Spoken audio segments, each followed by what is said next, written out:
Welcome to the Brutiful Game. As always, I am Blake here with Ferris. Hola. And Ron. What's happening?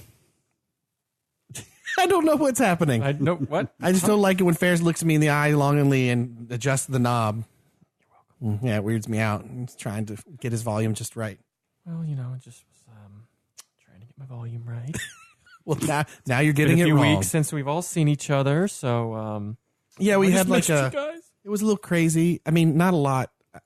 Well, there was a break in play a little. Yeah, and we also as much as we love doing the pod and talking soccer and drinking beer, we also have jobs. We have to work them from time to time. There are jobs and lives that we eventually have to show up for. Yeah, but that helps, you know, aid us to buy equipment and do stuff, have fun. I'm having fun. Oh, because I'm enjoying a delicious Coke and bourbon. Yeah, you are. So we start this episode off right. Why? Solid. Me and Ron are not. You might ask why. I might tell you I'm an Arsenal fan. So lay off. Yep. That's why. Oh, yes. We're gonna need Taste that bourbon. Salty like Wenger's tears. Salty. Okay. He's been crying a lot lately. Yeah, nothing tastes good anymore. It just tastes like salty tears. Like 6 tears to be exact. Yeah. Over 2 games. Yeah. And Aguero's foot. That's what it tastes like. Yeah. Well, like everybody's foot. Yeah. Bo Silva scored today. It Yeah. was, you know. It is pretty much anyone Vincent Company scored on you guys already. The dude hasn't played in 13 years. He has a walker out there, an AAPR card or whatever. In an AA. AARP. I just said it backwards. Got Company scoring on you. You know you're in trouble. He gets the senior citizens discount at his own stadium. Yeah, he gets like 40% off his Moons Over Miami at Denny's. I think the last time he scored, no lie, I'm probably wrong on this, but it was when he scored against United the year that they pushed through and won their first title in forever. And he was like 37 back then. He's 74 now.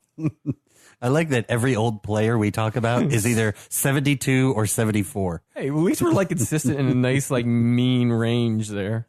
And every single one of them has a walker. Company is up there, though. Well, I think, you know what, I think he has in one of his houses. You know those things where like you can back your chair into something on the stairs and then it like carries you up? I can guarantee he has one of those in his house. Who's the only older player in the Premier League, the Company at 74? Charlie Adams? Oh, he's up there. Yeah. Jack Wilshere? Yeah, I was just going to say Jack Wilshere. I think he just looks like he's 74 because he smokes like 4 packs a day. Well, when you tries to play soccer. When you take 3 years off, Yeah. you know, it's opposite for Santi Cazorla. He keeps getting younger. He looks like a child.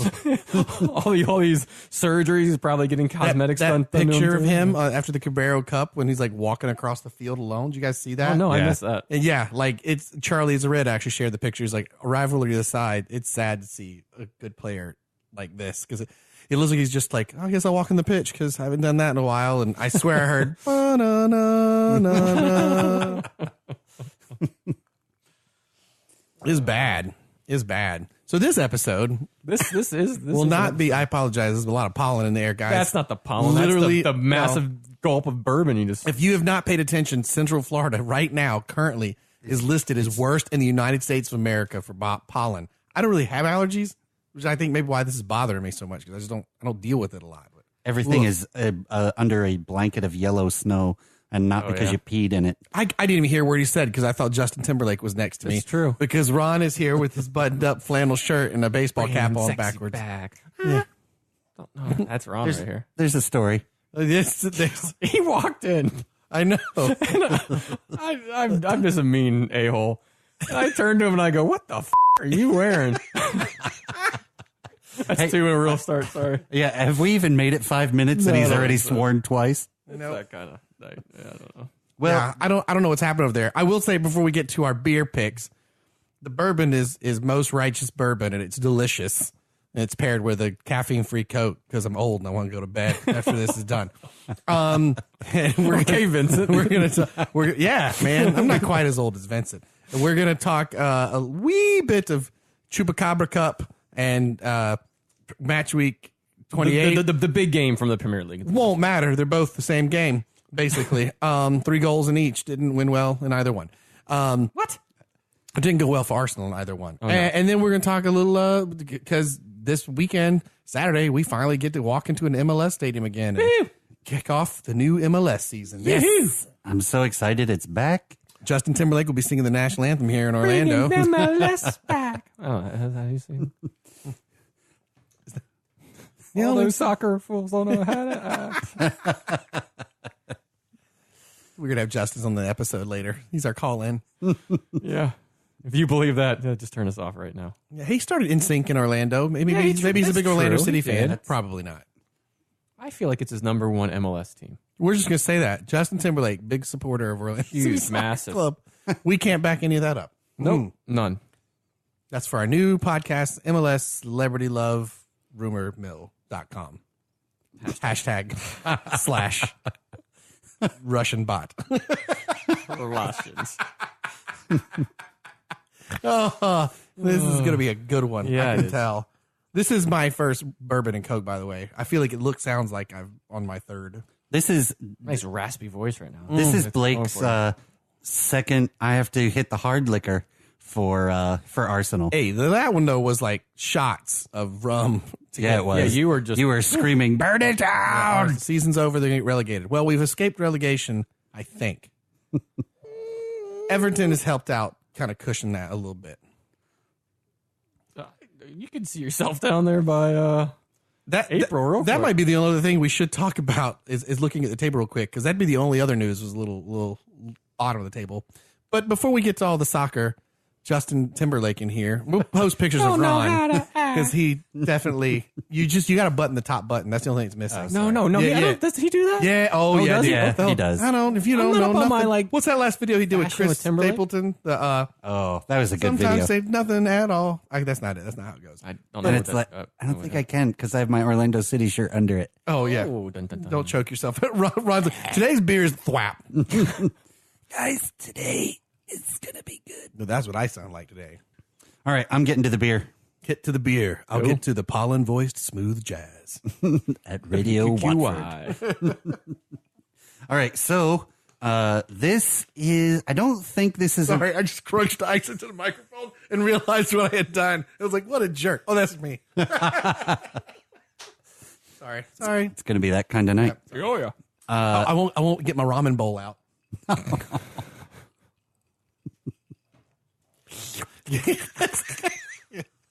That's our other podcast. Ramen slurps now. /.com hashtag. Bitcoin. Yes. Okay, so I can tell that I'm going to be the motivator for this podcast today. So I don't want to talk about these matches that are coming up, but yeah, go ahead. to the beer. If I'm not mistaken, it is the first time we have had this brewery on the pod. Sweet. Nice. I'm pretty sure. You're making up for my repeat dogfish back to back. That's okay. So the beer is in the spirit of the shirt. My spirit is in the glass. The shirt is the best shirt ever. God, if this is a lumbersexual thing, Olivier Giroud I knew it. scores his first goal for Chelsea 2 weeks ago. Does an Olivier Giroud goal count if you can't see his nipples poking through the jersey? Valid argument. His hair wasn't quite so finely coiffed, but that we'll forgive him. But he scores in the 4-0 rout of Hull City. So this beer and the shirt are all for Mr. Olivier Giroud. Do you know why his hair doesn't look as good?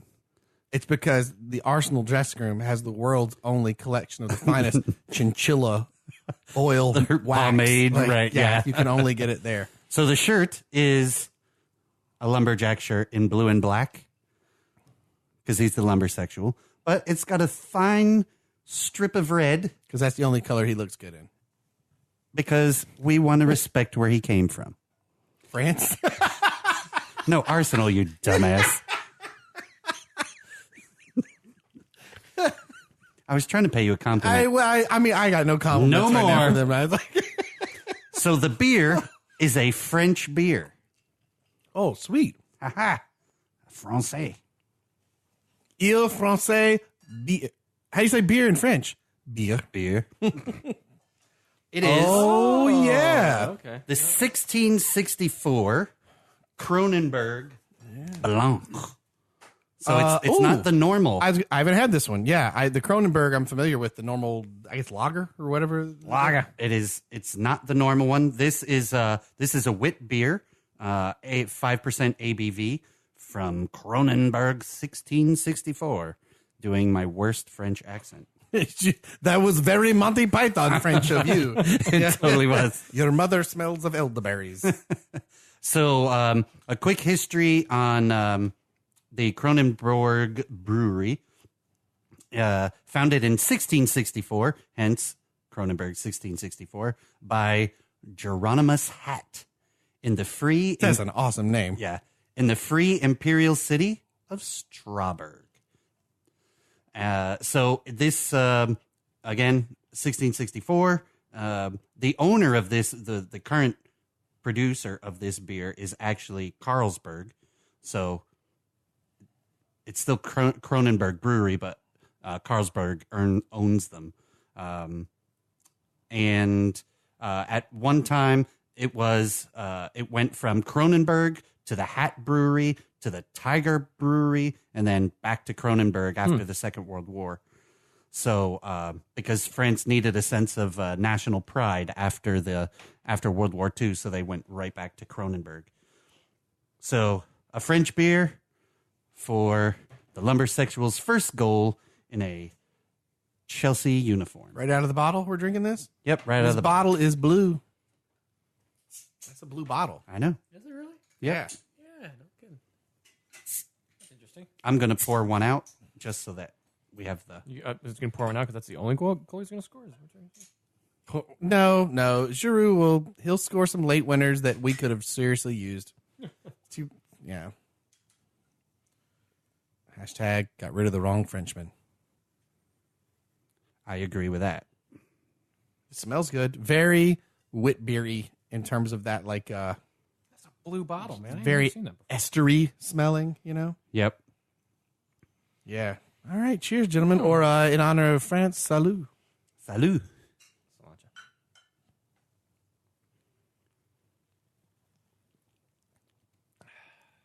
Oh, so Kronenberg, they have, even in their Ooh, lager, That finish is great. it's going to sound weird. They've got a skunkiness I enjoy.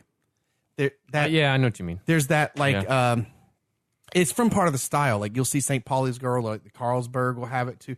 There's that, like, I don't know how to explain it, but it's skunky. It reminds me of an effervescent smelling of Skunk Man from the He-Man. Oh my God. Do you know what I'm talking about? Yes. The toy that smelled, Yes. right? This smell your beer right now, and imagine that orange chest plate Yeah. and that Oh, skunk wow. face with the yellow eyes. Wow. That's him Crazy. in liquid form. He-Man.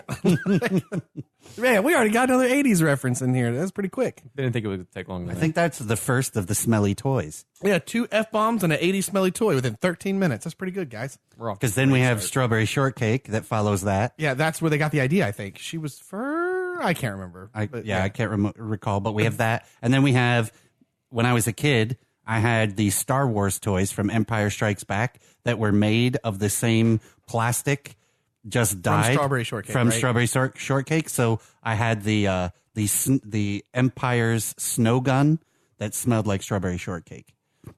Hysterical. Not quite sure what we solved there, but all right. I was with it. I'm not gonna lie to you. I wasn't. Well, this beer's good. If you haven't watched The Toys That Made Us yet, I can't believe I haven't pimped this show out, but you need to watch it. Have you seen it yet? No. On Netflix? Oh, Netflix. I've seen it. 4 on Netflix, but I haven't episodes. seen it. They talk about the toys. One's Star Wars, one's He-Man. The stories are amazing. Oh, cool. They're really good. The He-Man will blow your mind for how it got made. It should never have happened. Awesome. Speaking of should never have happened, you should never have to play Man City within 4 days apart, which is what just happened to poor little just newly promoted Arsenal. Newly promoted. That's what it feels like. That's what it feels like. Whew.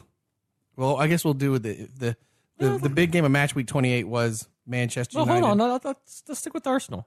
I feel like it's because like you should, you've got. Well, I didn't know you were going to just pile straight into it with bourbon and. Yeah, Ron brought the beer. We'll be nice. Arsenal kit We'll save the Chelsea match. Yeah. So first up was the Cabrera Cup or Chupacabra Cup. Chimichanga Cup. It's a Thai sports drink, right? Is that what it is? It's an energy drink. Energy sports drink. Yeah. Of course it is. 3-0. Man City had a lot of energy. Yeah, like you said, Aguero. What the hell Silva, was Mustafi doing on the first goal there? Oh, getting his taxes done. Oh, what? Good. Trying to get ahead. He was doing his turbo taxes on his phone. Okay. Well, that was going on. That makes sense. He's German. He likes to get stuff done early. Yeah, get it done early. You guys started pretty bright though. For I don't know the lineup. The lineup was good. You started playing very intelligent. You were pressing, and about 8 minutes in, you just stopped, and it was all downhill from there. And I really thought it was going to be more than 3-0. Yeah, They just kept carving your back line open over and over and over again, just like they did today. It's just So was it 4 days apart? Right. The Sunday to Carabao Cup. Thursday. Yeah. So 4 or 5 days. And today's was the same. 3-0 again. The exact same score. Yeah, like same. Did it again. Just three different players. Well, no, one by Silva, and then I don't know who the third one was today. Sane. Sane? I don't remember who it was. I don't think so. I mean, I don't know. You're kind of like, it's frustrating to have to play Man City twice like that back to back. The Premier League loss doesn't hurt as much as the Carabao Cup does because that's like Arsenal's only shot at any trophies. It sucks because I mean Arsenal is not. They could win Europa. I guess. Arsenal. It was Sane and Silva. Sane and Silva. Yeah, a lot of S's. It sucks because Arsenal's not a West Brom. They're not a Swansea. They shouldn't be getting beat. They're a top 6 squad. At least on paper, they're a top 6 squad. Have they played like that this year? So far, yes, because they're still in the top 6. I mean, Man City is amazing. Right, but to not even score a goal and to just in 2 games? There wasn't even a viable chance in the Chupacabra Cup for Arsenal. Lacazette had an early chance. Lacazette had one, and I thought he scuffed it, but it was actually a really good defensive play by Otamendi, I think, who came in with a tackle and pushed it just wide. And Aubameyang had a really good run that he got. Well, not Lacazette. Yeah, that's who I'm talking about. Well, Aubameyang, he got outpaced just right at the end. Like you said, right. He came in. But he had a shot at that. That was like the best shot. But the entire second half of best chance, I should say. You didn't have a single real threat on goal. No. It's just they gave up. Lots of problems for Arsenal. Yeah, and there's arson today. Today is Thursday after the Premier League match of Man City and Arsenal again 3-0, and Arson just looks just defeated. Why doesn't he quit? I wouldn't even want to deal with this. Oh God, this is just brutal. Again, it's Man City. Yeah, one more year of it. It's Man City. You don't have one more year of this. It's not going to be another year of this. But it's Man City who are fantastic. Liverpool's beaten them, and Crystal Palace has drawn them. They're great. They got beat in the FA Cup by Brighton. No. Brighton. No, it was not Brighton. Bristol. No. Yeah. Yes. Yeah. Right.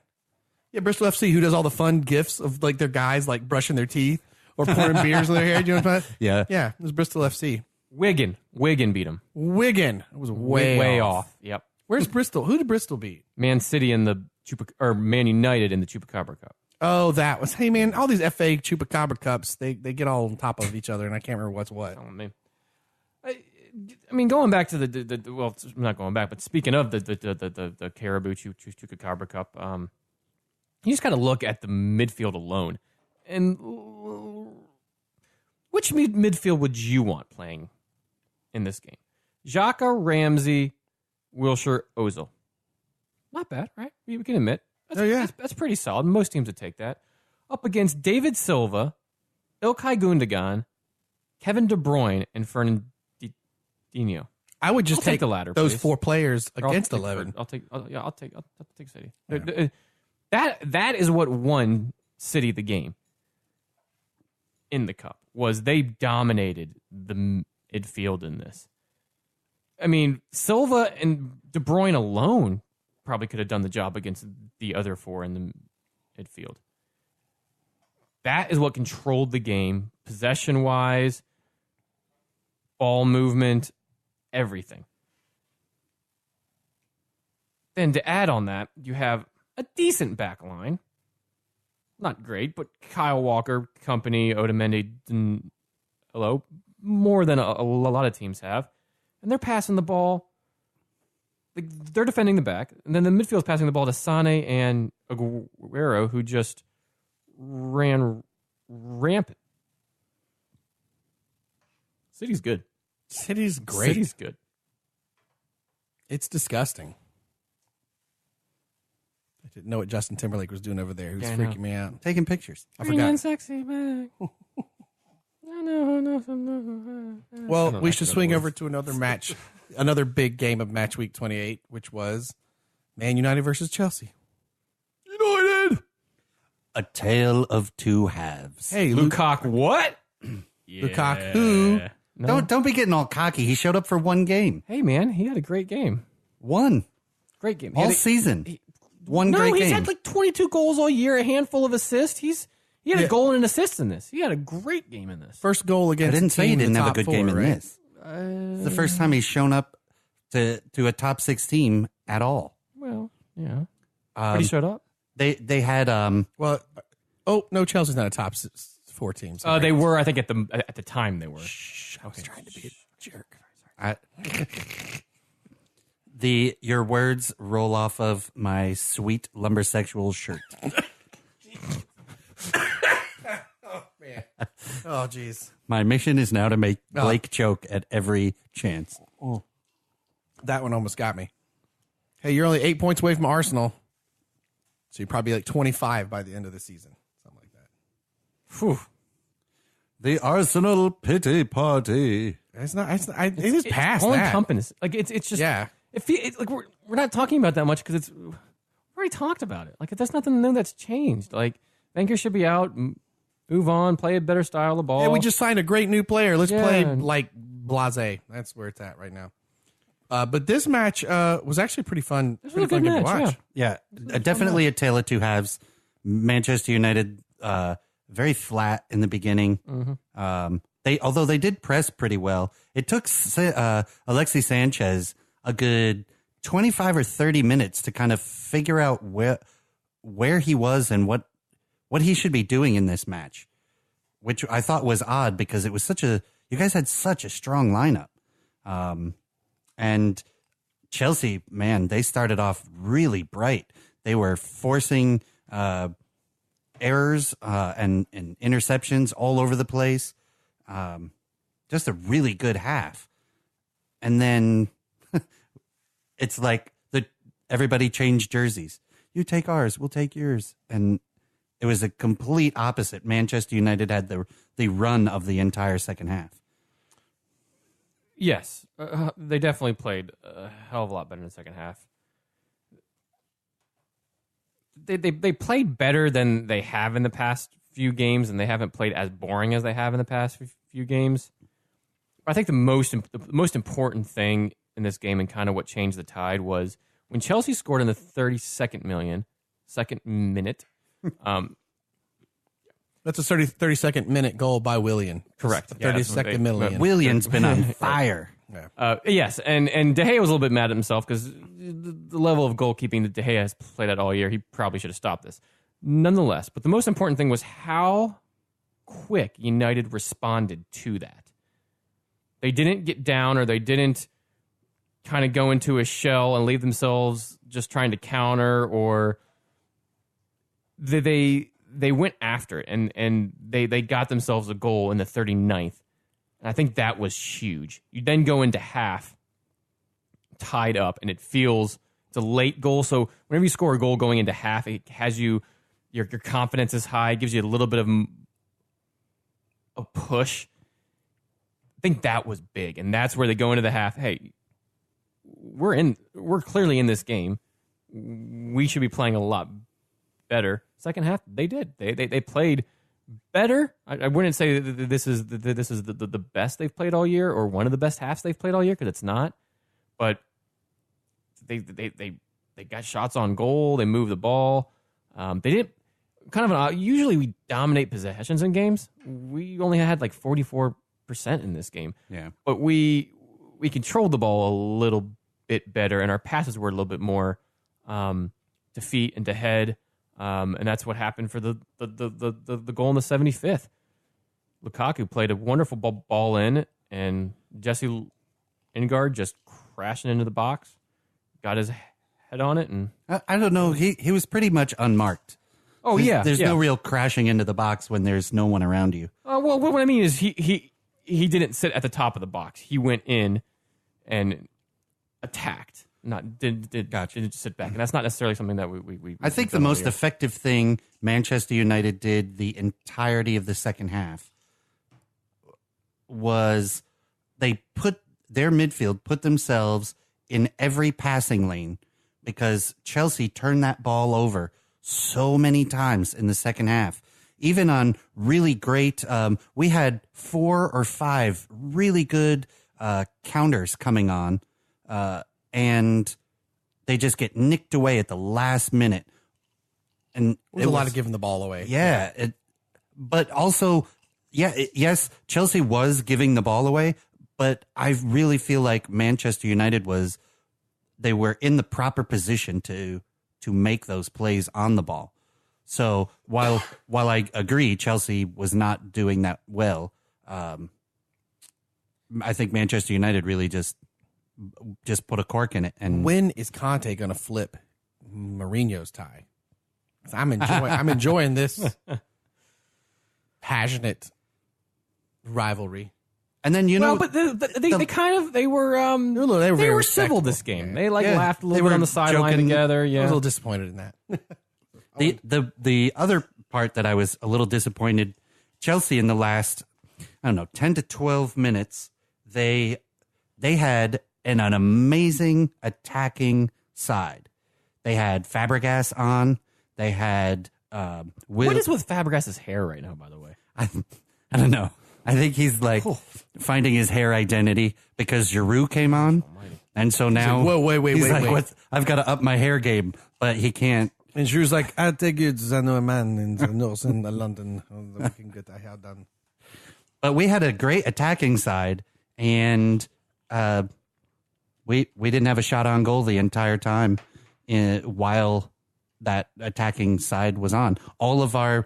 With the exception of Eden Hazard, all of our best attacking players were on, and we didn't have a single shot on goal for the last 7 minutes of the entire match. So that was a little disappointing. And I wonder how that's going to affect their morale and their momentum going into the next match. The only other thing I wanted to mention Premier League-wise was 2 quick things. Before moving to Premier League, on the Arsenal front, sorry, I had this up on my phone. I forgot to say anything about it. Pardon me. But on the discussion of how things are, blase, I wanted to mention what the next matches are. Away at Brighton, home at Watford, home against Watford, home against Stoke, home against Southampton, away against Newcastle, home against West Ham, away against Man United, home against Burnley, away against Huddersfield. Take Man United out of that, that's 24 points up for grabs from teams that Arsenal should easily beat. I think Wenger gets a second year or not. If he doesn't get 18 out of those. What do you think you're going to get? At the rate they're playing right now, it could be embarrassing. You could have a lot of. I see Watford's being 2-2 draws and things like that. You know what I mean? Where you get a ton of draws out of. Those are 24 points that are up for grabs. You can't win them all. Again, minus the Man United one. But those are all games that should be wins. Right. Particularly as many of those are at home against teams that are not doing well. I don't think. And there's a Leicester match that's to be scheduled yet, but. And the only other thing I wanted to mention, I'm just saying that's a very good schedule unless you are a great team that's playing poorly, and then it makes you look even worse. Right. The only other news I feel like was the bottom of the table. West Brom got to watch out after this weekend. Deeper and deeper. Because now officially, instead of just being a point or two, a match away from getting out of the bottom three, the bottom team, West Brom at 20, is 6 points away from 19th. They are 7 points away from safety. They're in a bad spot, and they don't look a team that's going to crawl out of that.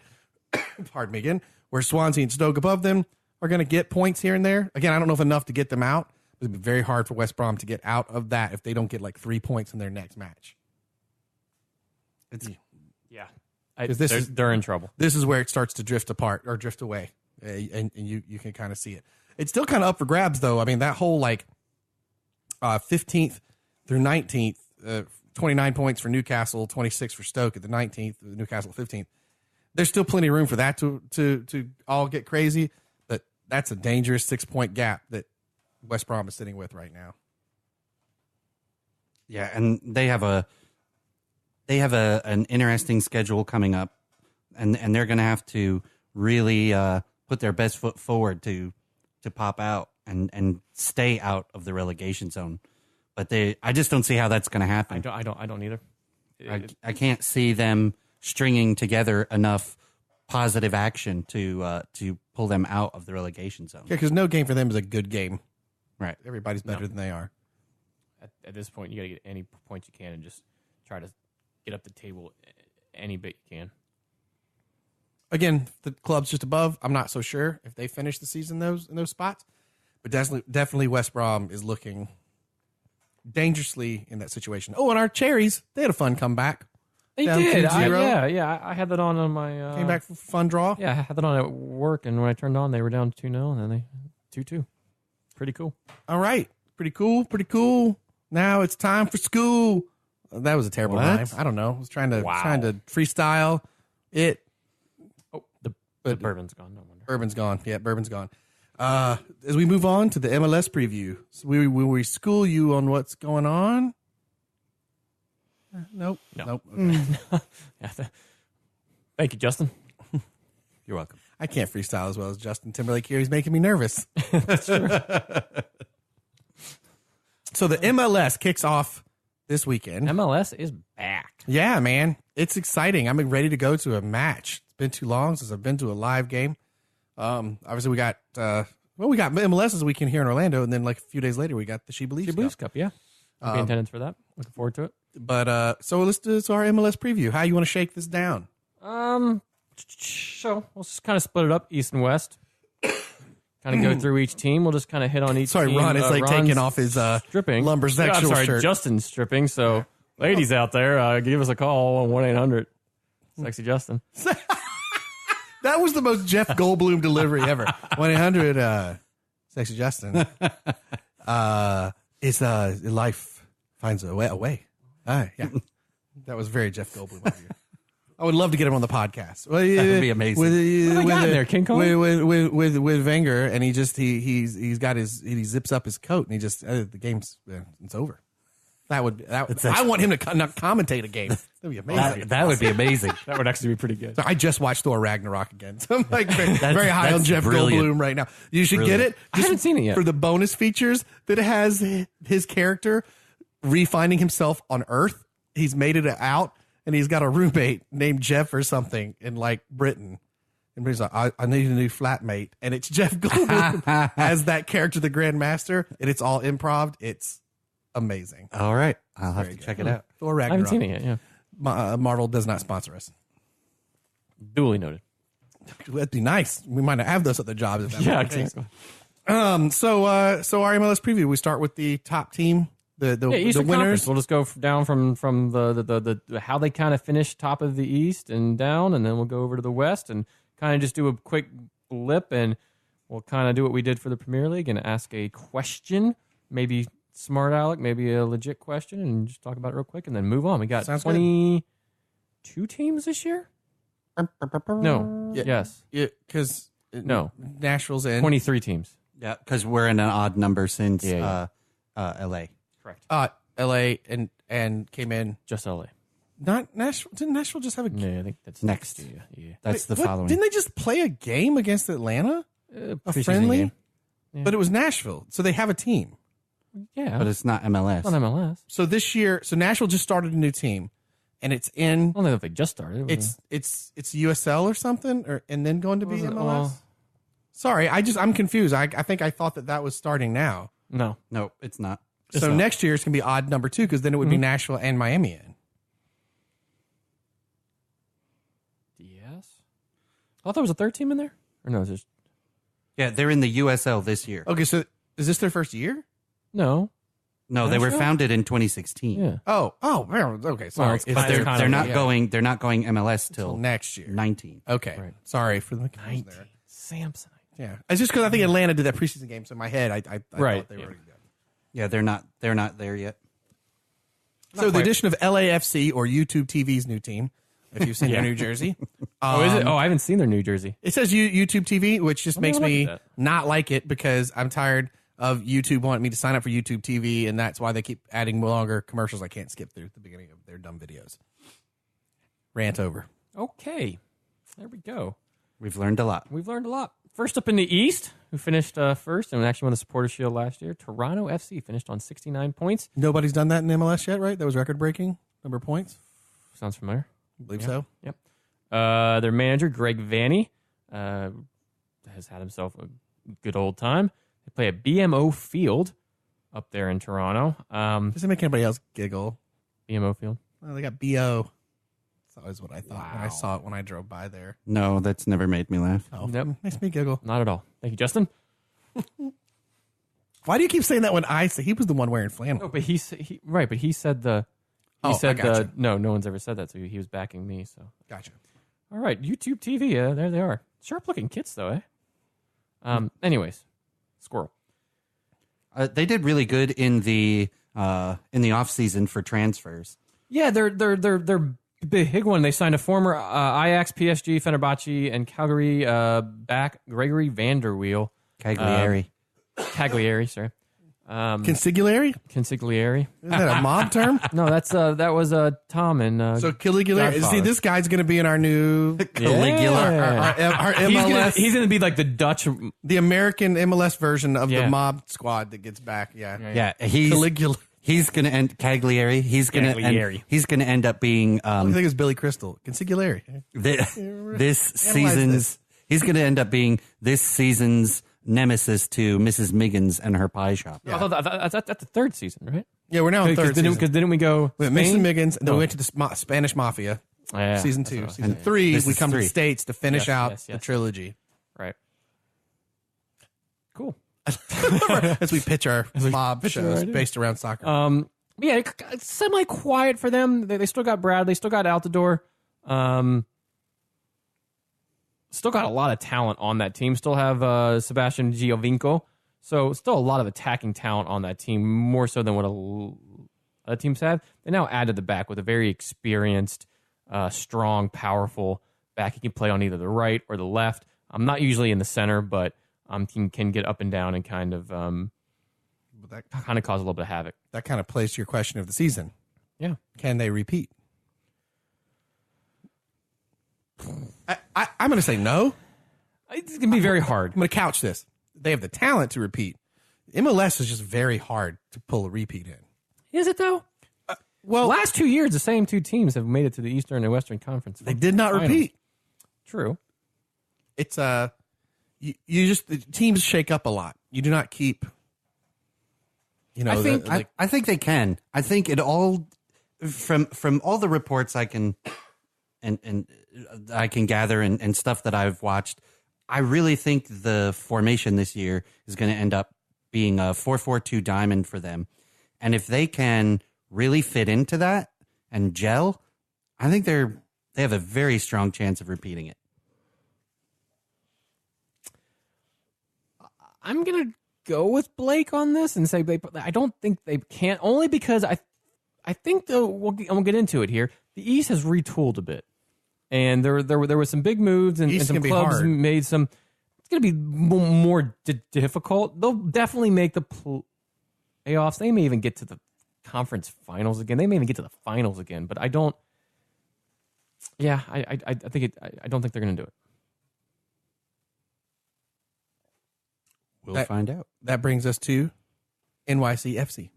Finished on 57 points, second in the East. Manager Patrick Vieira. He wishes Blake wishes he was still playing for Arsenal at this current time. I wish he was coaching Arsenal. Yeah, hey, it could happen by next year, which for them could happen. Good. Thierry Henry is except for that he's also he's in the Man. Oh, there's another shot. Except for he's in the Man City organization with NYCFC. Sure. Currently still play at Yankee Stadium. When they'll ever have a stadium, who the hell knows? Probably never. I don't think they're going to. NYC from you'll notice a lot of the items of note are players in and out. That was kind of the main talking point for a lot of teams in the offseason. Theirs wasn't so much getting players in. They lost a young playmaking talent, Jack Harrison, to the aforementioned Man City in the year. I think we covered it on a few pods back. Yeah. He was a big player for them. And kind of leads into the question, will David Villa go 3 years with 20-plus goals? He's without Pirlo this year because he retired last year, and now without Harrison. Who's going to supply him the ball now? Yeah, that's a good question, especially because there's a huge lack of Harrison leaving and Pirlo retiring leaves a huge void in creativity for that team. I think yes, absolutely. I think he can. I think Villa's class. He's a very skillful player. He almost creates a lot of chances on his own. Maximiliani, whoever plays for them, will help create. So I think he'll get to 20 again, barely. I think he may even hit exactly on that. But I could see him still getting that. But it's going to be an interesting season for NYC and see if they can continue to have a good run, keep the run going that they had from last year. Thank you. You can go to the next one if you want. I think I'm dying over here. WQQI. What?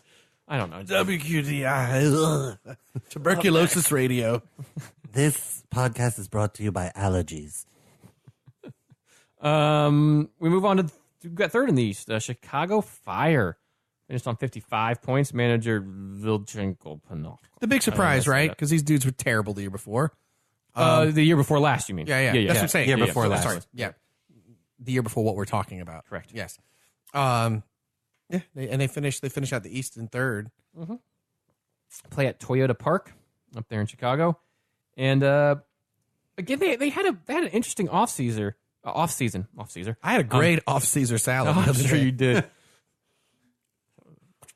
Fresh anchovies. Gross. Salty and fishy. Just like Fingers Tears. I didn't know where that was going. Beep. The next 30 minutes is just beep. They really didn't do a whole lot of moves. They kind of kept who they got, which is a very good team. They had a Nemanja Nikolic scored a bag full of goals last year. I believe he wasn't the Golden Boot. He was. I'm pretty sure he. Somebody can check that. I thought he was Golden Boot because he had himself a great year last year. But Schweinsteiger in there as well, and then Schweiny. Our guy from down here that was NY. Dax McCarty. Dax McCarty. So they still got a good core there. They picked up a Serbian winger in the offseason, which is good because they lost David Ackham, who had like 14 goals last year, 5 assists, something like that. Who really was a talent for them. They sent him to the Union, but made a couple of moves during the Super Draft and got 2 or 3 first round picks and picked up some 2 very young talents. Their names I don't know offhand, but they made some moves, sent allocation money and targeted cash, and so that's when they kind of started their picking up. But do you think Chicago can push for first in the East this year? No. Why? Because of the team we're going to talk about next. Okay, I can see that. Did you mention that Elliot Collier signed a 1-year deal with them. The forward for Chicago, and midfielder Diego Campos also signed a 1 year. I think that really strengthens their attacking squad a whole lot. So, no, I don't think they will. I think they'll probably get third or fourth because the Lions are going to take the first. I'm gonna be the exception here. I think they can push for first. They did it last year. I think they still have that talent there. It'd be hard to necessarily repeat that. They kind of lost traction in the later part of the year, but I think they can. I think you could see them finishing first in the East. Probably not Supporters Shield winners, but if not first, second, I think. That moves us on to the next one, which I'm going to let you read because I keep feeling like I'm going to explode and coughing at any second. Atlanta United finished on 55 points this past year. Manager Gerard Tato Martino. The best manager in MLS right now. I would say so, yeah. Yeah. That's probably a fair shout. Mercedes-Benz Stadium, they are fully in there for an entire year this year. No more, was it Georgia Tech they played at? Yeah. That's going to be a big help if you've seen their last couple of games this past year on TV. That's a fun place, it looks like. And they made a lot of moves in the offseason, actually. Yeah. They got rid of some players, but they picked up Darlington Nagbe from Portland in a I think it was a record allocation money deal at the time.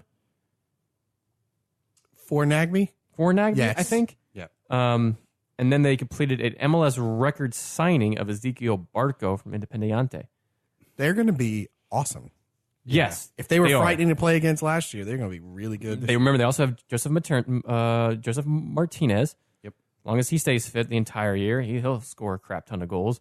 Almiron still, who looked at and could possibly leave before the end of the year, just being looked at from teams over in Europe. They are going to kind of be with their record signing, though, Ezequiel Barco, for going to be without him for about 2 months. The injury has him sidelined. It just came out yesterday for 6 to 8 weeks. So, but they still have plenty of attacking talent and other roster moves as well that they should be poised to have a very, very good year and very exciting year if you're an Atlanta fan. It's going to be fun. I think they were a team to watch last year. They're certainly a team to watch this year, especially if they can keep everyone healthy, which I really think was the downfall of their season last year. But now I think they've got a better squad if they deal with that. Right. Their depth is way better this year than it was last year. And again, I think Tata Martino is an awesome coach. Obviously he's got one of the highest pedigrees of any of the coaches in MLS. And what he did with a team with no chemistry, in the sense of like a new club, not knowing each other so fast. Jeez, man, that's frightening to think about a second year and getting some new key players. Like, ooh, it's going to be awesome.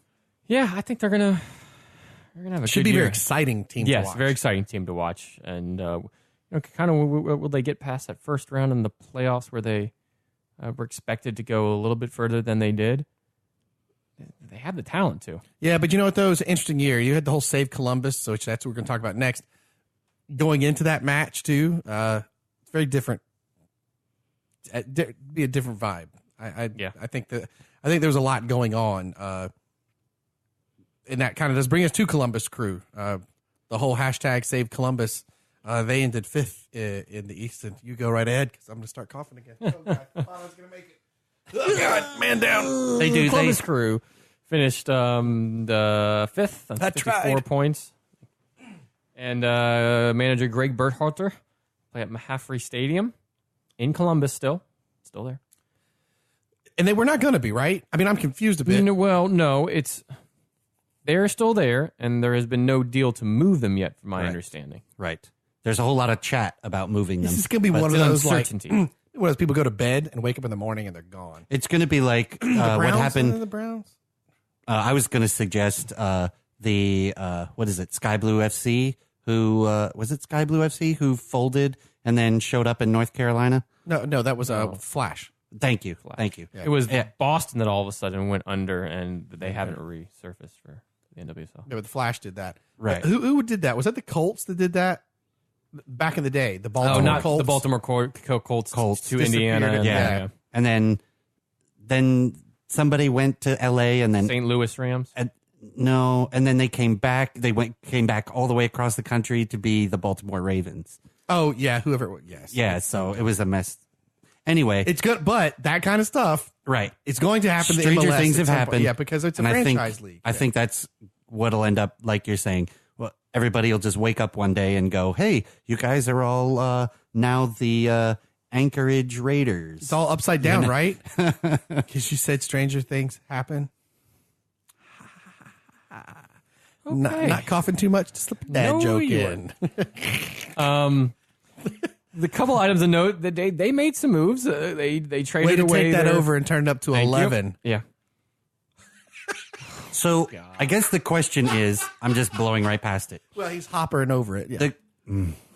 The question is, will they be able to make up the 31 goals that Merrim and Kamara made last year for them with Zardes and what? Pedro Santos? Mike, do they got him in, yeah. Do you think they're going to make that up? I don't think so. Kamara is a very good striker in this league. Tall, quick, strong, good with both feet. I think that's tough. And then Justin Merrim, who created a lot for him. They still have Higuain there. That's a plus. They just Tony Chani left to Vancouver, and now he's someplace else. So I don't think that they're going to be able to make that up. And Zarda is kind of playing that number 9 role up front is not something that he's necessarily accustomed to. For the U.S. men, when he came onto the scene, he was very bright and speedy and a different kind of, because he came off from the wing, he cut in, he played with pace, he attacked straight. Had some injury concerns at the Galaxy, but never really played that number 9 up front spot on his own. So I don't think he can produce like Kamara can, where, and I don't know who's going to get him the ball besides Higuain. Pedro Santos? Yeah, maybe. I think the more exciting thing to watch is going to be Columbus's defense with Harrison Affel and Milton Valenzuela. I always say Valenzuela, who are two phenomenal. Affel was probably the best right back in MLS last season, and Valenzuela. It's always hard. I can't. Valenzuela. Yeah, Valenzuela. He played amazing for such a young designated player. He was awesome. So really pay attention to their defense because their backs are pretty awesome. And I think they're going to have to carry it. They may have to carry like the entire city on their backs because I don't know if they'll go the entire year without. I mean, do you think a decision will be made by the time the year's ended? On whether or not they're staying or they're going? Whether they announce it might be different. You know, a decision could be made, but they may wait till the end of the season to announce it. Yeah. But it'll be an interesting year for the Crew. It'll be interesting to see when they play their first home game there, which I think is on Saturday, if I'm not mistaken. All games start on Saturday, right? We don't have an early... Saturday, and then Sunday. And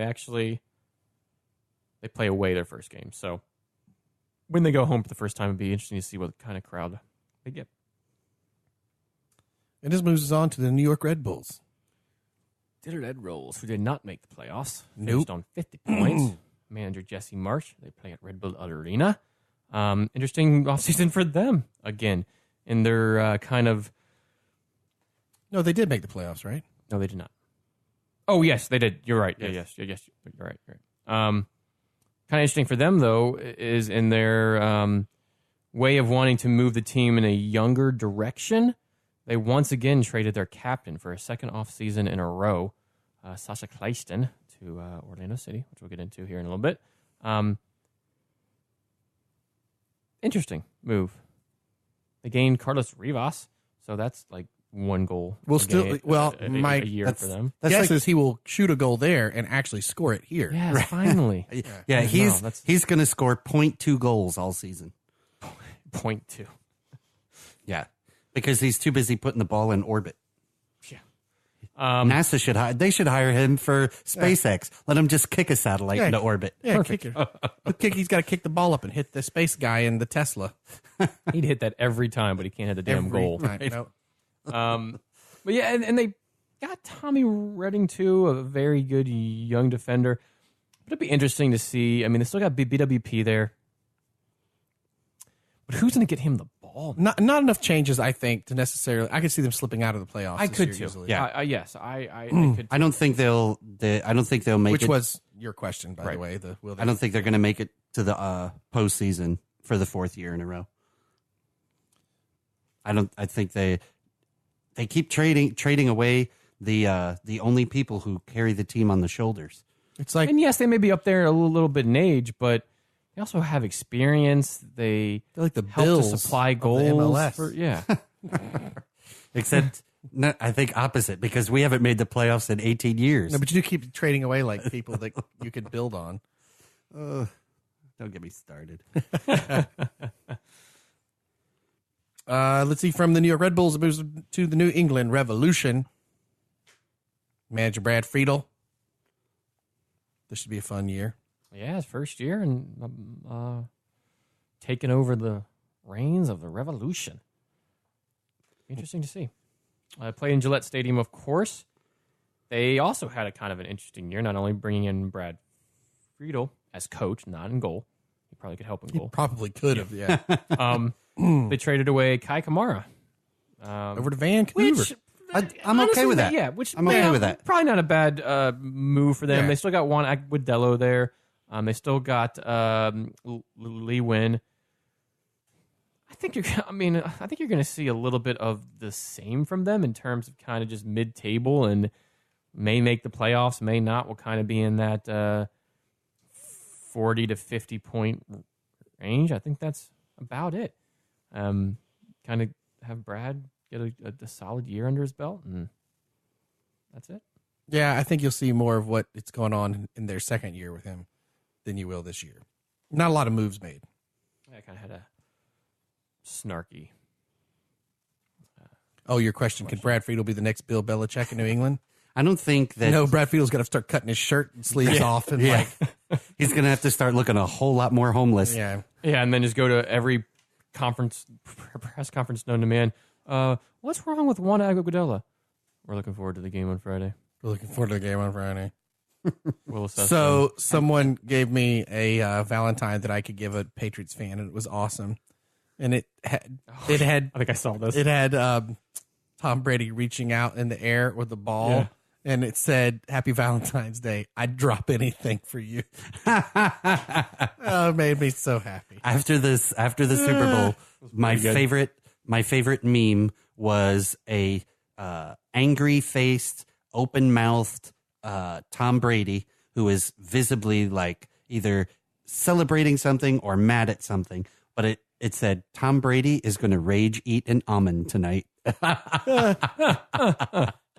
Because he's got like that like TB12 diet thing that he does, and everything is so picky on what he can eat and when he can't.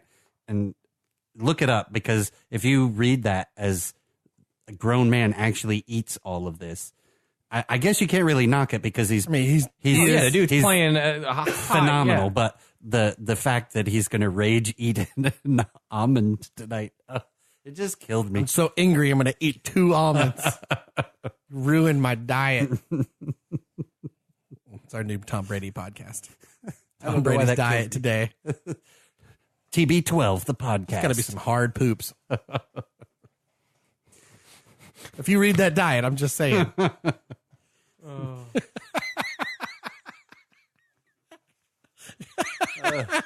He's busy over there grunting it out. Oh, man. Moving on to Philadelphia Union. Speaking of grunting one out.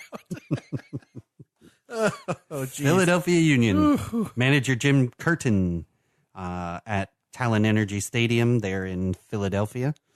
Only real one big thing from the offseason is that they got the Chicago winger, Mr. How do you say David it? Ockham. Ockham. That's it. Occam's Acom? razor. I always Is it want Acom or Ockham? I think it's like Occam's razor, right? God bless you. and he moves over there, which that's certainly an improvement. That's a good pickup for them, I think. It is. I think that really is going to help CJ Sapong a lot and take a little bit off of him because I agree. They didn't bring in a lot, but that I think is a very good. Nor did they get rid of a lot. They kind of, but they were already a pretty solid team. I think this may help them out. Still have a great goalie, probably the best in the league, in Blake. Thank you. I've been working hard. Yeah, man. A lot of traveling. Sucks. Keep this job down here in Make Orlando. him back. I could tell. I think it is. Will the Union make the playoffs? Yeah, I think they will. I don't know if last year they started off so strong, and they got a little ways past half and just tanked.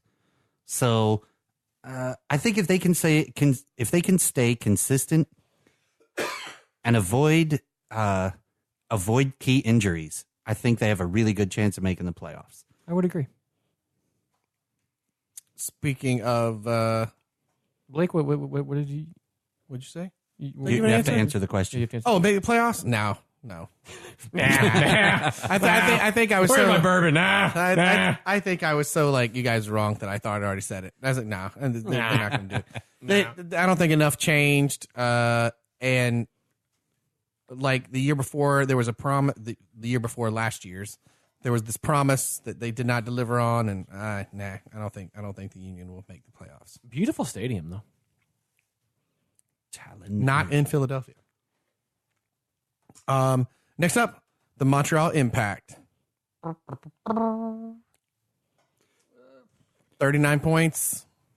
It's kind of what they do in the MLS. Yep. They're not the bottom. They're not the top. They are West Brom. Well, not this year's West Brom, but they are of the last decades West Brom, like just comfortably kind of. Yeah, I don't know. I didn't really know how to assess their off season. It's kind of, to me, uncertain right now. They had a crap ton in and a crap ton out. But I think they traded too many people like for like instead of bringing in these key stars that could anchor the midfield or anchor a defense. They could end up with the same situation. There's no real standout in who the trades were. No, and the only standout that they have really is Piatti, who has been there and has Ignacio Piatti of Ian Nacho Shack. Yes. Yeah. He's a co-owner of that. Get your nacho sacks here, and he's up there in age, but I think he'll be. I think he'll still play good, but he can't leave. Right. He's the American. He's the North American branch of Nachos. Well, he can leave Montreal. He's got to go somewhere. I think it'd be interesting. I think at one, and I don't know if we mentioned when can we get Nacho Montreal to join Montreal Impact? So then it's Ian Nacho Montreal and Montreal's. Nacho. Wow. Wow. Your eyes got big and bright saying that. Yeah. It'd be Nacho Ian Nacho Montreal's Nacho Sack Shack. Yes. Well done. Yeah. Nicely done there. Oh, we got to get this to happen. We do. When he's done at Arsenal, just come on over to Montreal. We got to get this set up. Ron, did you say the manager and where they played? Did anybody say that? No, not well, yet. I think that is probably their biggest signing. Remy Gard, is their new manager. You may have heard his name from a few years back when Aston Villa was in the Premier League. He was one of their managers. One of that year.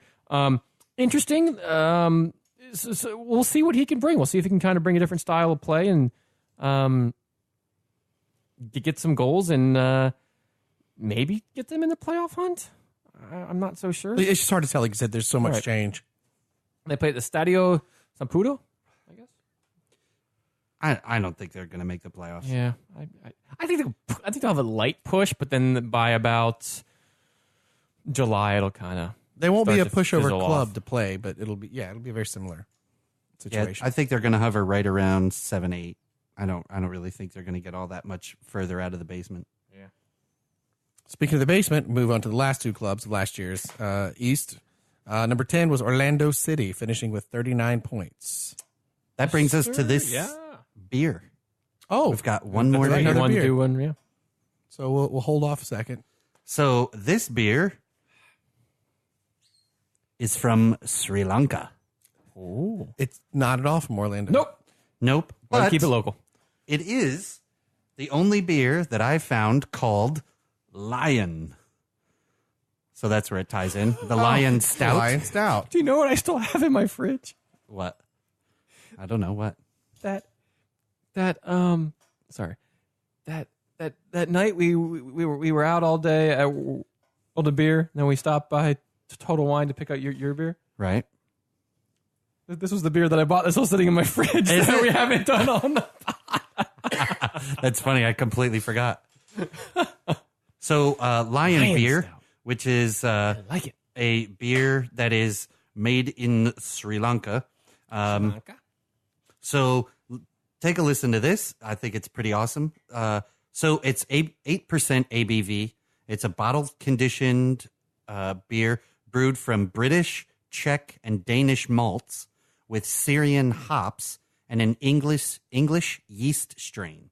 That's all over the place. Yeah. So all the ingredients are transported along precarious roads to the brewery located 3,500 feet above sea level. It's malty, bittersweet, roasty, full-bodied stout with notes of chocolate. So this should Endorsed by Michael Jackson. This should be It says on the back. Yeah, it totally does. Soft, fresh, delicious. Top fermenting Lion Stout is bottled conditioned and has extraordinary chocolatey mocha character. Michael Jackson, beer hunter. Not the Michael beer Jackson. hunter. He is the beer hunter. Right. Beer hunter. So that Michael means we Jackson. got to look this guy up. The beer hunter. Beer hunter. He looks kind of creepy on the back of the label. Like, why Yeah. are you looking at me? Yeah, he's Stop looking at me because this beer, I'm going to drink it. imported by Microman Distributors in Oldsmar, Florida. That's kind pretty of funny. healthy lion on the front of that thing, man. Good for him. Yeah, look at that finely coiffed mane. It's very Olivier Giroud on there. Well, it's a healthier lion than the Lions were in our MLS last year. True. But hope to change this year. All righty. Oops. Smells malty and chocolatey. I should hope so. Let's see. 1 out of 2 Michael Jacksons approved this stout. What did you just say? That was last episode. That was last episode. Which you can listen to currently on All In Sports Yes, you can. Or Spotify. or iTunes. Or on Apple Podcasts. Apple They Podcasts. changed Is that what they Yeah, call it it's- now? it's Apple Podcasts. Ooh, it smells really good. Okay, let me All right, gents, from a nice white beer to a very dark stout. dessert. Cheers. Cheers. Sriracha. Look at the Sriracha. head retention on that. Sriracha, thing. Sri Lanka. Ooh. That's the It beer is that chocolatey and keeps on giving the whole swaller. At there, Clark's the bear that keeps on giving all year long. Woo. Oh, that's good. There's so many It's not different what I thought it was going to. so many different tastes as you drink it. Well, it's that various. From You get the Britain, from sort of dry stout, but then you get that chocolatey at the that end. dry stuff. Yeah.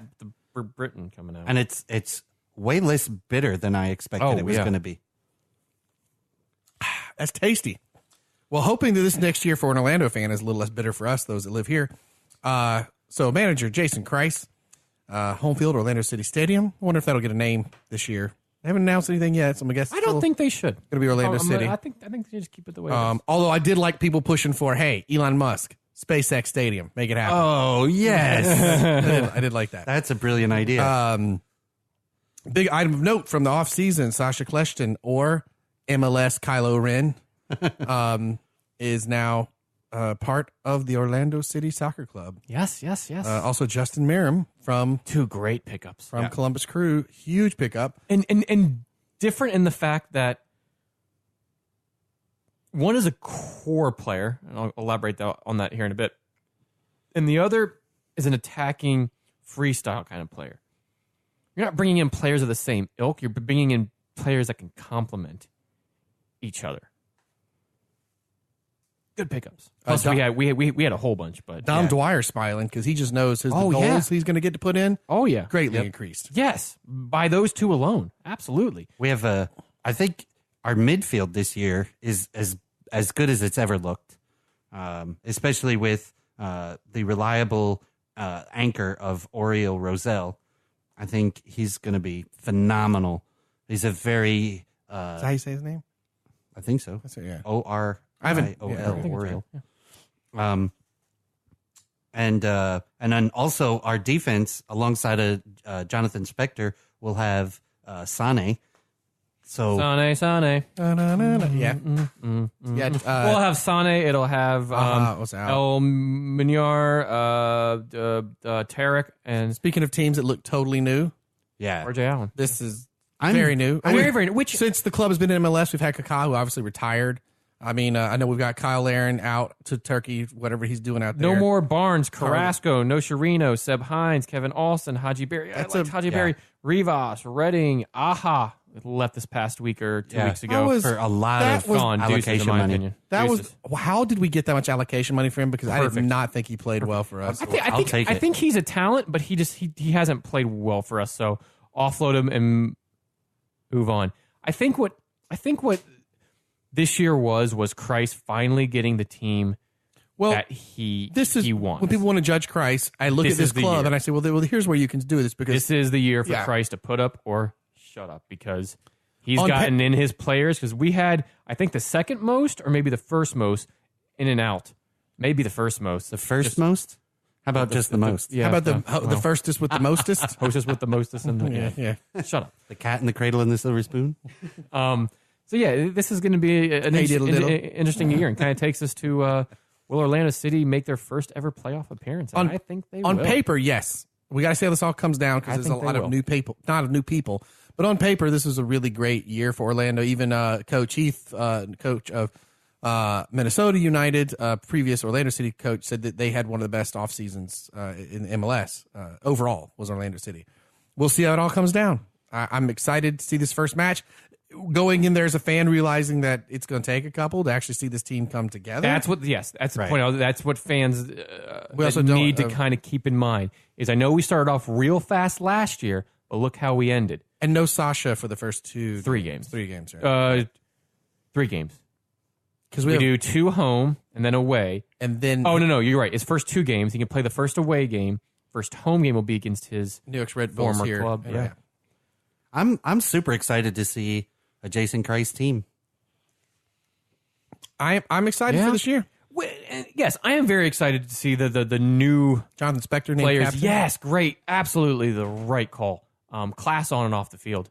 I'm excited. It'd be interesting to see the lineup that he plays. And kind of to tie up Orlando, a friend of the pod, Dan, had put on my wall, on the Facebook wall, his prediction for the starting 11. What is going to be the starting 11? There's no Dwyer. He's out for injury right now. No Clushton, no Coleman, no Powers, no Rosell. So kind of who's that going to be with a brand new team? He had a couple options, Mueller, Miram, Uten, Lindley, Johnson, De Silva, Amunar, Spector, Sane, Sutter, and Joe. The second one that he proposed, about the same. I don't know if Christ right out the gate is going to be that bold in putting in some young talent like Mueller and Lindley. I think he's gonna take a little bit more of a conservative approach, but in the second half, you could see some of them come on as subs to give them some game time experience. Sure. If you've been in our stadium, which a majority of those in this area probably have, if they're listening to this podcast, it's an electric environment and it's rowdy. So while you can get pumped up, and you can get really into the game, it can be intimidating, even to our own players at times. Not necessarily intimidating, but those nerves will kind of run through them. I think you may see a false nine. I don't know if you'll see a lot of his 4-4, his patented 4-4-2 diamond this year. You may see a variation of it. I think you'll definitely see Miram. I think Pino will get the nod for up top with no Dwyer. And then I think in the midfield, you're going to see something kind of what we're used to. I think you're going to see Will Johnson, Higuita, Uton, and Larea, who's had a very good offseason. Everything I've been seeing is he's very fit. He's worked hard. I think that's kind of your midfield. It'd be kind of interesting to see. Miram may play more of a forward type role. And then in the back, I think you're going to see something very similar with Sutter, Toya off on the sides, Spector, and then probably Tarek in the center. But who knows? That's kind of the exciting thing is we haven't seen this team before. So who? Yeah, we got a whole new team to learn. Yeah, so it's going to be a fun time. I'm just excited to go see some more live soccer this weekend. Absolutely. We'll move us on to the wrap up the East, and we should probably put the pedal to the metal on this. Maybe we have to burn a little to the West, but the last of the East, DC United. I mean, off season, Darren Maddox. Yamil Assad from Atlanta. That's a big pickup. Yeah. I think those are good pickups. Over under 40 points this year? Under 40. I'm going to go Bull. I think they'll go just over. 41. 40, exactly. That's it, exactly. I say under. Cool. All right, moving on to the West. Put West the pedal to the Coast. metal. Bam, bam, bam. All right. Portland Timbers finished on 53 points. Savarese. Gosh, that's crazy, by the way, like the difference between them and Toronto in the East with number of points. Like, man. Giovanni Savarese is the manager, and Providence Park is their home field. And I think the biggest note is probably Darlington Nagbe going to Atlanta. Other than that, they had kind of a off season. They brought in some people. They still got a good team, though. So Oh, yes. And they play in Providence Park, which is a fun atmosphere. Right. So I think they're going to be solid. Do I think they get first in the West again? No, I don't. I don't think they take first in the West. Blake? no, because of the two other teams we're about to talk about, I think they're going to give them a run for their money. So second up, Seattle Sounders FC finished on 53 points. Manager Brian Schmetzer. They play CenturyLink Field, which, man, we have got to go there to watch a match. That's also where the Seattle Seahawks play, and it's awesome. So Seattle, before the season starts, Jordan Morris is out for the year. Sucks. That's a blow. Sucks for our national team. Yes. Sucks, yeah. Sucks Jordan all Morris around. out with a torn ACL. He is done for the season. And you could see Seattle still trying to make some moves to get somebody in. That's a blow for him. Yeah, that's a really, really tough one. It makes maintaining their spot hard. So, right. So that leads us to the question, do you think they're going to make it back to the finals this year, Ferris? No, I don't. I think they're going to struggle even to make it into the playoffs. Oh, I say playoffs, but not finals. I agree. Playoffs, not finals. Vancouver Whitecaps finished on 52 points, just a point behind the leaders. Manager Carl Robinson, and they play in BC Place, British Columbia, Vancouver. There you go. And thank you. They big notable for them is Kai Kamara's in, Freddie Montero out. I think Jose Aja in too. Yeah. I think Montero. Do you know where he went offhand? Montero went. His loan expired, so I don't remember who he was on loan with. Because I think he did not thrive under the Whitecaps system. I think wherever he goes, if you follow him, he's going to be awesome. He just didn't do well under the strategy Vancouver played. So, do you think Vancouver's going to be the best team in Canada? I say no. No, but I think they're going to have a really good run. I don't think they're going to be better than Toronto. No. Ferris? I don't know. I've been up in the air with them. I don't think they're going to have as good as years as they did this year. So no. I agree. Houston Dynamo finish on 50 points. Their manager, Wilmer Cabrera. BBVA Compass Stadium, which is a super cool stadium. If you ever get the chance, go check it out. It's not as cool as Orlando City, but it's still pretty cool. They had a super stealthy, quiet offseason. So there's just not much to talk about. Arturo Alvarez, who came in from Chicago, got some young players. They got Darwin Serwin as well, former. Well, there's a couple of guaranteed red cards. Yeah, exactly. Right. Former Orlando City player and then San Jose. But yeah, all in all, fairly quiet. I don't see them making the playoffs again, if I'm going to be honest. Yeah, I agree with you. I think they're going to fall just short of the playoffs. Blake? You know what, man? Looking at this whole West, they'll make the playoffs like 6th spot. Barely. Yeah. So then that brings us to Sporting KC, who finished on 49 points last season. Manager Peter Vermees. And Great manager. Yeah. Could be the U.S. men's national team manager. Who knows? Yeah, there's a lot of rumors about the national team manager right now. They play in Sporting Park in Kansas City, and essentially the biggest thing that happens to them is Benny Feilhaber gets traded to LAFC for $400K in allocation money. Yeah, I think 200 of it was targeted and 200 was whatever the hell the others. Untargeted. Yeah, and where will the goals come from? They did quietly sign Kiri Sheldon from NYCFC in the offseason, who was kind of played that secondary striker role in Sevilla. And every time he came on for NYC, big, strong, and put the ball in the back of the net. So I think they kind of quietly made a good move here. And but I would say that they let Orlando City take Dom Dwyer without much of a replacement. I think that's Sheldon. That's why I think they did it quietly in the offseason. Not necessarily a name on the front line like a Kamara's, any of them, but I think you could see him have a very good year.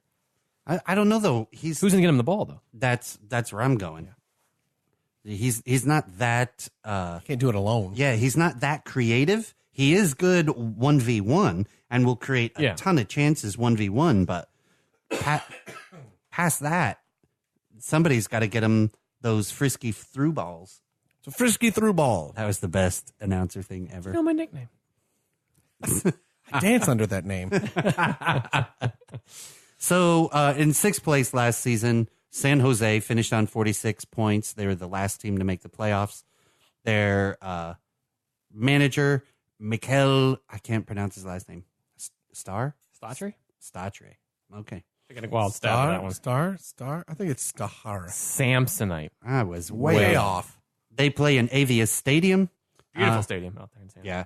Yeah. And the number 1 goalie, David Bingham, gets their traded, number 1 goal, Yeah. To the LA Galaxy. So that can be an interesting spot to watch. I don't think they're going to be the best team in California. I don't think they can keep it up. Blake, you think? Galaxy may have made enough pickups that they'll be fine and take that. And I don't know about LAFC. It's too many. I'm going to go with LAFC, the best team in Cali. I think they could be. They still got Wando there. Sure, why not? Love a good San Jose Earthquake team. Let's do it. So on 7th is FC Dallas, finishing on 46 points. Oscar Pereira is their manager. Home field, Toyota Stadium. Toyota Park. Sorry, right, Toyota Park. No. No, that's Chicago. Chicago's correct. Park. I said we have 2 Toyotas in this. Oh, right. 2 Toyotas and a Dodge. The big item of note for the offseason is the corner Walker Zimmerman traded to the LAFC in Santiago Mascara. Me center back?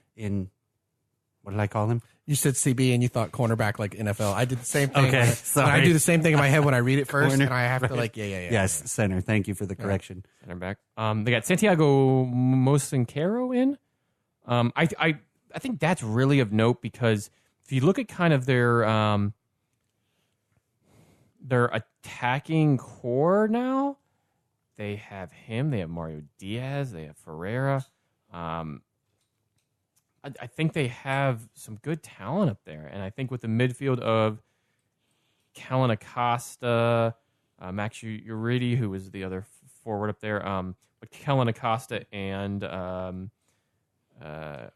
just had it, Michael Barrios. Can they get back in the playoffs? Yes, I do think they can get back in the playoffs. And I think you could see them vying up there in the first, second, third range. I think they're going to get back in the playoffs. I think they're going to be a solid 4 team. Dynamo and Houston, Dallas and Houston have terrible years, and it scares Austin off, and Columbus Crew is saved. That's quite the prediction. That's quite the prediction. I mean, FC Dallas missed out on the playoffs last year, and they were supposed to get back there. So I don't think they'll do it 2 times in a row. So that brings us over to Real Salt Lake, finishing on 45 points in 8th place last season, under the management of Mike Petke in their home field. One of the best names in by MLS. far. Rio Tinto Stadium. I don't know why. It's so much fun to say. And a good backdrop, too. Like when we watch it on TV, these like mountains with Gorgeous. snowy caps. And it's so great. Very, kind of a very ho-hum off-season. Just 9 in, 9 out. No. Yeah. Again, another batch of people that were traded like for like. So they could have an interesting season. This is a great question. Over under 10 weeks in before we get another Mike Petke post conference blowout. Week 5. Is that one of the questions we are supposed to answer for playoffs? For like we pick Golden Boot and best team. No, we should totally have had that. Not. He was the one that kept going. They want to see it. I'll make a copy of it. I'll use the copier and the fax machine or whatever. And he was, I'll make a copy of it. I'll show it. He flew off. That was pretty great. What week did you say, Blake? I'll make an electronic mail and send it to you. 5. 5? I'm going with 7. I'll take the over. I'll go 11 or 12. All right. So that brings us now to Minnesota United in ninth place last season, finishing on 36 points. Manager Adrian Heath, Inchy, who formerly Orlando City's manager. Their home field, TFC Bank Stadium, which is cool. They're not playing at the Minnesota University anymore. No. That is the Minnesota really? Stadium. Yeah. I thought they were moving. Smoking crack. Maybe they do. I don't think so. Maybe. I thought they moved. I could be completely wrong. Double check that. But the biggest note, Harrison Heath, coach's son, gets back to playing with dad. Good old reunion of the family, man. So that's pretty and cool. And him and Kale and Kyle having a kid. Yep. That they are. So thank you, Caitlin, for getting me at FX Tech. Kalen Kyle, formerly a Pride player, her practice jersey from a few years back. Thank you. So, do we think Minnesota United makes the playoffs this year? No, Adrian Heath is the coach, and their defense will be terrible again. I think the reunion's going to be short-lived, right? And I think you could see him get sacked. He could be the first one. They got in Tyrone Mears from Atlanta too. Not enough that they've done. Yeah, I agree. I don't think they make it. I don't see him doing it. So Colorado Rapids finished in 10th last season with 33 points. Anthony Hudson is the manager. They play at Dick's Sporting Goods Park. And in the offseason, they bring in a lot of transfers from England. It's interesting. And a full year with Tim Howard. I think they could probably be the surprise in the West. What I mean from England is they brought in players two from Wolverhampton, one from Ipswich, one from Rangers in Scotland. Colorado could be kind very of good. Interesting. They already have Doyle there as their main striker. He's an Irish striker, so I think Colorado could kind of be a surprise this year. It'd be an interesting year. What's the question? Yes, I do think they finish above 40 points this year. I agree. Yep. I agree completely. Push for maybe 6th place in that playoff spot. LA Galaxy last year finishing 11th on 32 points. The great Ziggy Schmidt is the manager. Home field is the StubHub Center. And the notes from, from the offseason, they bring David Bingham and Ola Kamara in, and Zardes and Jermaine Jones are on the outs, catching a train to nowhere. I think those are good pickups for LA and exactly what they kind of needed. But will they get another pickup? Dun, dun, dun. That's the question, eh? Will they get the great karate pickup? Zlatan Ibrahimovic. Your And then team does not pick up Zlatan. Zlatan picks up you. So the question is, if Zlatan Ibrahimovic is brought on by the LA Galaxy, does GM Ferris change to become an LA Galaxy fan? Oh no! Of course not. But I will salivate when they come here. Those were the Bingham solidifies their netminder. Very, very good goalie. I think he had a couple shots. Just this in. Little news from Zlatan Ibrahimovic on the wire. Oh, it turns out new news story at 11 tonight. Death once had a near Zlatan experience. Oh, thank you. Yep. Bad joke. No, those are Chuck Norris. I was going to say that's right out of Chuck Norris. That's true. But I think yes, those were two very good pickups. I think it adds to a roster that is quite good for them now. It's shaping up. Roman Alessandrini, who had a very good first year, still there. I think Ola Kamara and him will have a very good partnership. Emmanuel Boateng still. They picked up Servando Carrasco. I think that kind of helps their midfield. The Dos Santos brothers. Oh, what's another one there? This just in. New historical documents reveal that when Alexander Graham Bell invented the telephone, he had 3 missed calls from Zlatan Ibrahimovic.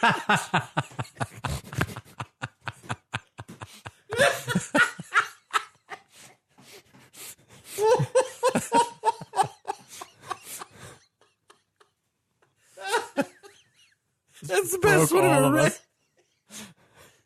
Broke all of them. That's the best one I've ever read. That was great. Perry Kitchen's in there. Sebastian Lletget. Long story short, they have a lot of good midfield attacking players. Do they have enough at the back to keep the goals from going in?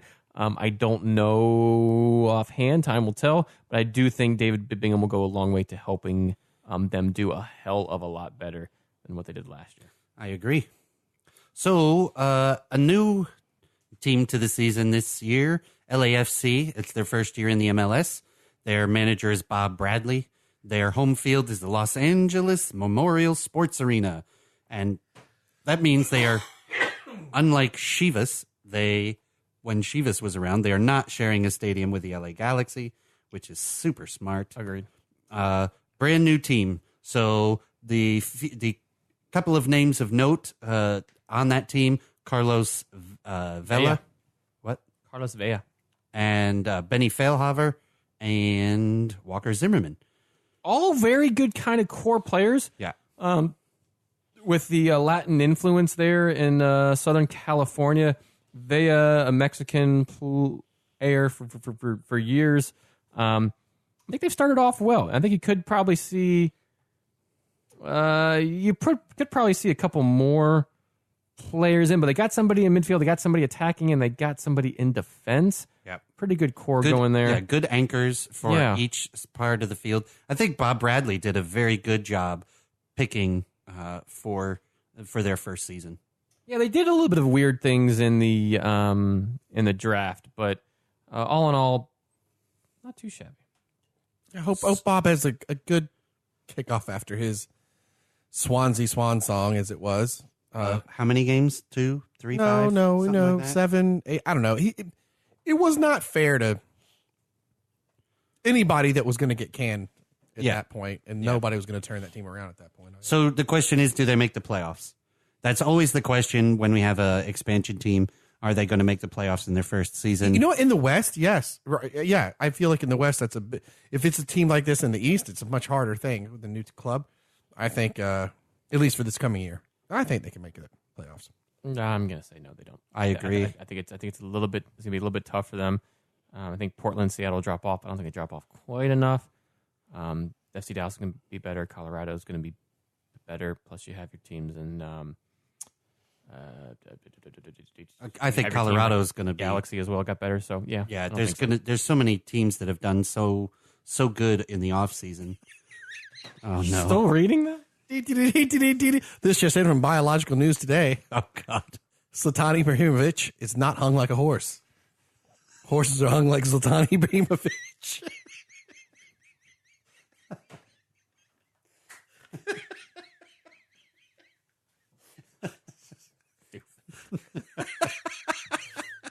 All right, so I'm going to go through the first week of games, and then we're going to do some predictions of how we think the seasons are going to go. So most of these games are on the 3rd of March, which is Saturday. There's a few on the 4th, but not only 4. So Toronto versus the Columbus Crew, Houston Dynamo versus Atlanta. I think Atlanta takes that without breaking a sweat. Toronto's an afternoon game and late afternoon for the Houston game. The Union versus New England Revolution. I think Philadelphia handles that all right. Orlando City versus DC United and DC 7:30 Eastern. Yep, Orlando City's at home. I think Orlando City takes that one. FC Dallas versus Real Salt Lake. Ugh, that is a tough one. FC Dallas all the way. Yeah, I think I agree. You could see a hammer in here. I think you could see like 4-0. No, Real Salt Lake won't fold over that easy. San Jose Earthquake play Minnesota United. I think San Jose takes that one. Seattle Sounders play on Sunday versus LAFC. Awesome game. And that's going to be that's like the prime time on yeah. ESPN, like 5 something maybe. That's going to be a fun game to watch. Vancouver Whitecaps versus who wins the Seattle Sounder versus LAFC? Seattle. Yeah, Seattle, probably. Coming out the gate, Seattle has the team that's cohesive. Yeah. Vancouver Whitecaps versus the Montreal Impact. I'd say Vancouver takes that one. Sporting Kansas City versus NYCFC. Unfortunately, I think NYCFC takes that. LA Galaxy versus Portland Timbers. That's a toss-up. That's going to be a fun game to watch. I'll go Sporting KC and LA for the last 2. Yeah? Yeah, I think so. All right.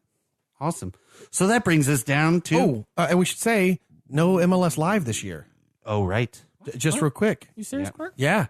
You didn't know about this? No. It has been folded into ESPN Plus. Disney's saying that they're going to do 2 things. One, do their entertainment streaming service, where like Marvel shows and stuff will go in a couple of years post, where they're not going to be on Netflix anymore. The other is their sports side, ESPN Plus. MLS Live is going to be folded into that. Now, our friends at World Soccer Talk think this is a great idea because it's more liable to people to sign up for it, because MLS Live, only MLS fans are going to sign up for. ESPN Plus, more sports fans will sign up for it, and it may expose the league to more people. And chances are it'll work better than MLS Live did. Sure. So I actually haven't signed up for it yet, but I'm thinking about doing it. But ESPN Plus, I forget what the rate is. It's not too bad. Yeah, it's not too bad. But just as a heads up, different way to watch your out-of-market games this year if you want to watch them all. I just hope they keep certain things like the game in 5 minutes and all that kind of stuff. I hope that stuff stays. Yeah, that's one thing that the MLS I thought really did well was the 5 and 15-minute recaps. And the other thing that is one of my favorite things that MLS Live did was they would go over all of the yellow and red cards. It was just a good call or not. Yeah, right. Yeah. So I don't know if they'll do any of those things. Maybe they're even MLS is doing it. ESPN's paying for the rights to it. I don't know. But that stuff will be folded into ESPN Plus. So give that a check out and let us know what you think, too, if any of our people listening end up using that. Sorry. So on to prediction. No, I just you're want right. to drop that in before. Smart. Interesting note. So that brings us to our predictions. Dun, dun, dun. Highly anticipated. So let's go around, starting with Ferris, ending with myself. Rude. We'll switch it for number 2, so relax. All right. So who's your winner of the East, Ferris? And who's taking notes? I got him. Okay. So who's your winner of the East, Ferris? I will say, unfortunately, Atlanta United. Oh, yeah. That's a tough one. How about you, Blake? NYCFC. Interesting. Wow. I am going to be the home Our faithful. rivals, like straight out the gate. I'm going to the home faithful. I'm going to say Orlando City. Hey, don't get me wrong. Love to see that. Yeah, that would be amazing. Could also see Chicago coming in there. That was a toss-up for me for Atlanta, Chicago. But Yeah. moving along. All right, Blake, winner of the West. Dun-dun-dun-dun. It's a little harder. That's what she said? Yeah.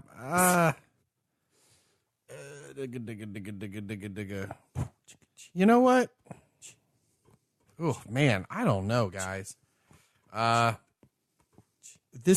West is a much more open situation to me. That means two things. Yeah, exactly. Yeah. You know what? Let's say what? Let's say something crazy. Let's say despite having the torn ACL, Seattle Sounders pull this You off. said that earlier in the pod, I think. Yeah. Okay. All right. Inconsistent. I'm at a crossroads between Colorado, which is a long shot, but I like Colorado, that. I like that long shot though. Yeah, I'm going bold, and it's either FC Dallas or Colorado Rapids. I'm going Colorado Rapids. Wow. What you got for Reese? Right. FC Dallas. I like how their attacking core is set up. I think they cause some damage. I like how wrong. Good you're gonna midfield be. as well. So that brings us to the MVP category. MVP, not the same as a Golden Boot. MVP. Yeah. Last year it was Diego Valeri from Portland. Who will it be this year? So is that you go first? Yep, I'm going with Atlanta United Almiron. Good shout. Good shout. Ferris. Oh, Yeah. you put me right on the spot there.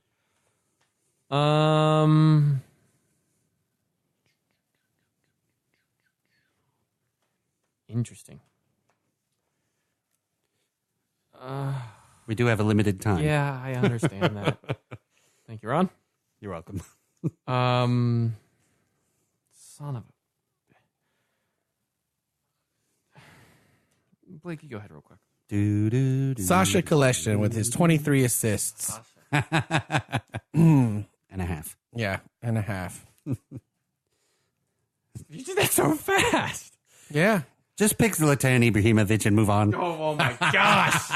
Yeah. I want to say the MVP. I'm gonna kind of go. I will go Joseph Martinez. Ooh, interesting. But hold on.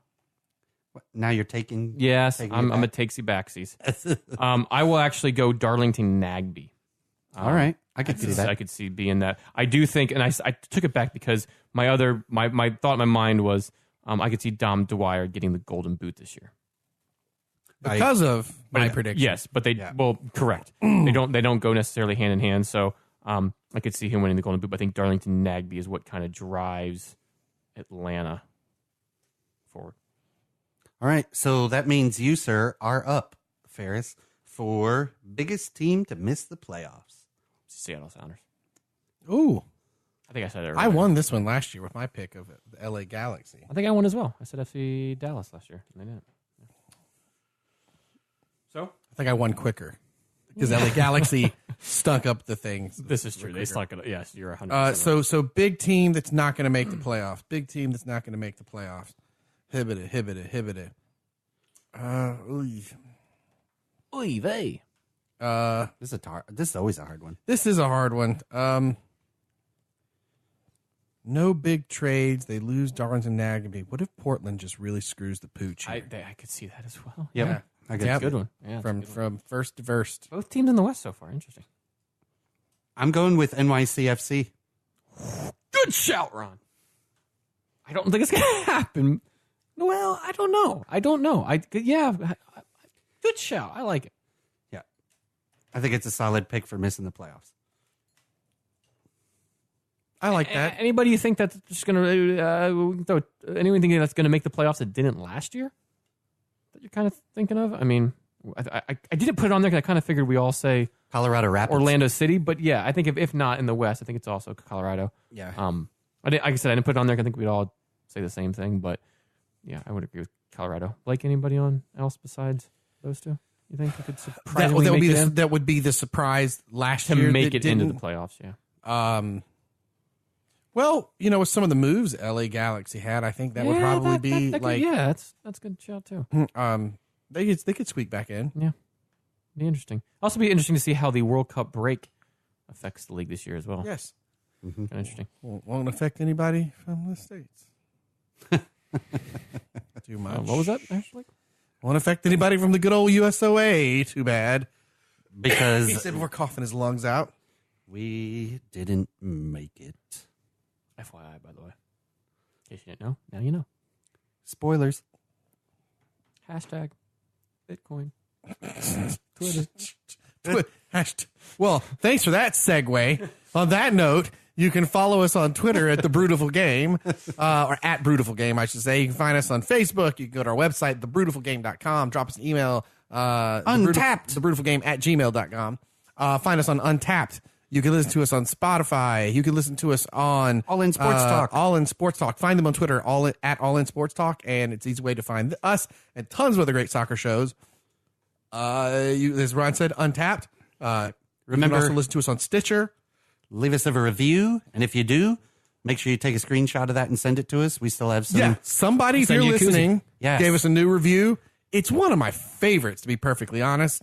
But one of the last reviews we got, I don't know who you are. If you're listening to us, just let us What did know. it say? Let us Or know. do you know what it said? Was it the one on the train? It talked about him being on the subway. People thinking he was crazy because he was Cool, laughing man. at us. And Yeah. because it just sounds Awesome like comment. It said like hanging out with some friends, just drinking beers, talking soccer, which is exactly what the show is. That's the point. So, Thank you very much. So whoever you That's are, send us, give Take us a a heads up. screenshot. Get us on Twitter. Hit us on whatever. Drop us an email so we can get you a koozie and maybe a magnet. I don't know what we got left at this point. Yeah, we've got like 6 magnets left and a metric. We're holding one for you. You could also buy a t-shirt. Oh, We have the you can also buy now? T-shirts. If you go to the website, thebrutifulgame.com, and click on the link that says T-shirts from an awesome group of local people here that work on, they have a T-shirt printing system. That's not the word I wanted. T-shirt printing shop. These T-shirts are super comfy. Right now on the they are. website, you'll see one in gray, purple, or red, get but that red they'll one, do though. any color you want. Yeah, no, I need to get a red one for my Premier League side. You as sure well. about that? Yeah, Okay. the Bournemouth, the Cherries. Perfect. There you Yeah, go. Yeah. I love it. Yeah. I think that sums that all up. We said all the things that need to be said. So thanks for listening. Thank you. I'm talking to you. Yeah, right now. You know who you are. I don't know who you are, but thanks. I like to end on a weird note, and I think I've accomplished that. We didn't end on his Lethead joke. Give us another one. I was looking for a good one. Where's a dad book joke? Hold on. Let's see the Christmas gift book. The Christmas gift that keeps on. Wait, getting that was older. from Ron, right? Yes. Correct. Yes, That was all right. that was a wrong gift. The dad jokes. We'll just And let see if you can tie Zlatan into it. whatever That's fate leads us. Here goes. Dad joke 178. Why do dad? Oh man, why do dad hairdressers offend a lot of people? Why? They make a lot of cutting remarks. And with that, we're out. Love the game. Love the I game. can't even say it right. Love the beer. Oh God, the allergy medicine is worn off, and I'm dying. And the bourbon, by the way. Oh, God. Love the beer. Cherish the game. The Brutiful Game. Zlatan does not do push-ups. He pushes the world down.